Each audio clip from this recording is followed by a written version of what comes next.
studio tour. So I built this a couple months ago. Built it all myself. Here's the inside. It is small. It's under 200 square feet. The reason I made it that size is I wanted to do this project for cheap. I think I spent less than 12,000 bucks on the whole build, did all the labor myself. It's got vaulted ceilings, exposed rafter ties there that I hung lights from.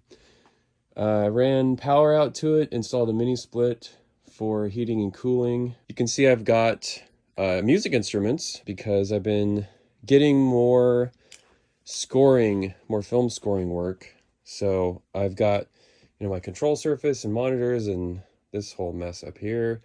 Got a couple analog synths, some instruments on the wall. The walls are really affordably treated with framed out bass traps and then absorption on the walls. These camo panels I've had for a long time. Actually built them with my dad a long time ago, and it's more of just like, I gotta have them just because there's some sentimental value there. I didn't clean this up for you guys. This is kind of just how it is normally. What can I tell you guys about the build? That light's kind of weird. I've worked in so many different places. Like, I know the first place I worked in LA when I moved down there with my friend, I actually had my 5.1 KRK, the yellow monitors, and like this same desk, I think like an old Firewire interface, I think it was a Tascam 1884, in the living room of this back house in Glendale. It was ghetto. I worked in post houses, like, audio post-production houses in Los Angeles, all the way from like top of the line, who knows how much they cost, to smaller independent indie film centered post houses. When I moved away from LA thinking I'm going to do this remotely from this small town, 1,000 miles away from LA, I'm going to try it. Where do I work? There's no post houses here. There's no recording studios up here. There's no market for that stuff. So I did what most people do, and I set up a spare bedroom with, all my stuff. But the problem with that is when you have kids, they, even with soundproofing and everything, like, you hear the kids, and then it can be hard to focus. And so I then, after having, a bedroom studio for a while, was like, well, I'm just going to rent a commercial space. I've got enough money coming in where I can afford that. And so I rented a commercial space. I moderately built it out. Like, I didn't, knock down walls or anything, but I did a lot of soundproofing. And I did all the carpentry and everything myself. And I had that set up, and it was good, except for the fact that it was a pretty long commute because the nearest bigger town is, it's far enough away where fuel and everything adds up. And then there's the time, like an hour every day you're not getting paid for, you're just driving to this space. And the other side of it was I was just working remotely. So I had like 2 people come in, the like 6 months I was there. And I was like, why am I paying? It wasn't too much, but it was still, ended up being probably $800 to $1,000 a month with utilities, and the rent was super cheap, but like all the other stuff adds up. It's like I'm putting all this money out, and the people I'm working with don't care. Like, they're not coming to visit. So it's really kind of a waste of money. It's actually impacting the amount of profit I can make. So I thought, well, if I go back home, we need the house to be for the family. Like, I don't want to take up part of the house. So then we talked about, do we build an addition? That's going to be $35,000 to $50,000. And then you've got to get engineer work done because our house is older. So like, can the foundation support that? Can the 2x4 framing support that? And then there's all the whole permit process. So it's quite a lengthy ordeal. Even if you can do the labor yourself, you have to go through all the rigmarole, it's a tough word to say, of, building an addition onto your house. And the place I work, I don't need a bathroom. I don't need a kitchen. Basically, I need four walls. I need a reasonably treated space that I can tune and everything for mixing and recording. And I need it to be quiet and away from the kids so I can just focus on my work. So I decided I was going to build this. I was going to build it as a non-permanent structure. So it's basically a shed. I mean, it's sitting on a gravel pad. The whole bottom is like insulated, vapor barrier, all that stuff. But you could bring in a trailer, if you could fit it in my backyard, and pop this bad boy on the trailer and take it wherever you wanted. So it's technically not a permanent structure. It does have power. It's very well insulated. As I showed you, it's got the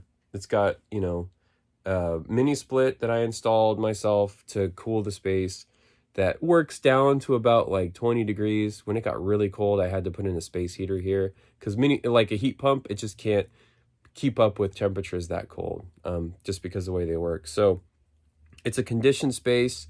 I have treated it. I've spiked the room. I've checked it with Room EQ Wizard and a couple other. I tried out like SonarWorks and a couple other of the monitor calibrations. But I've treated the space to where it's really flat. It's like probably it's the flattest room I've worked in as a freelancer. It's not as flat. I should say, it's not as tuned as a big studio where you're going to spend $2,500 a day mixing in it. But, this is just for me to work in. So the EQ response is really flat. It's not like super dead. It's a little bit live. So the ceilings are about probably 12 and a half, 13 feet at the peak. Drywalling up there was really tough. I actually had to climb I had to make a scaffolding on the rafters and like hunch over. But the whole experience of building this place, like I did every step myself. I think I had my wife's father go up on the roof with me and he hung like 3 shingles on the roof. And then he was like, this is too steep, because the roof pitch is pretty steep. I definitely slipped a couple of times. I didn't fall to the ground, but I had to use like ropes and stuff up there because it's like 7/12 pitch, so it's pretty steep. But everything, like from the foundation to the framing all the way up to the roof, all the electrical stuff, I've got 3 switches for the 2 banks of overhead lights, and then the exterior light. There's a sub panel. I ran 220 to the sub panel, like buried everything, like it's all done properly and everything. Had to do a little bit of reading on some of the stuff because, you know what you know, and then you have to learn the other stuff. And then I moved my stuff in and checked, where's the room at with no treatment, started building treatment, placed it. Got this cloud right over the mix position. Really simple, just framed with 2x4s.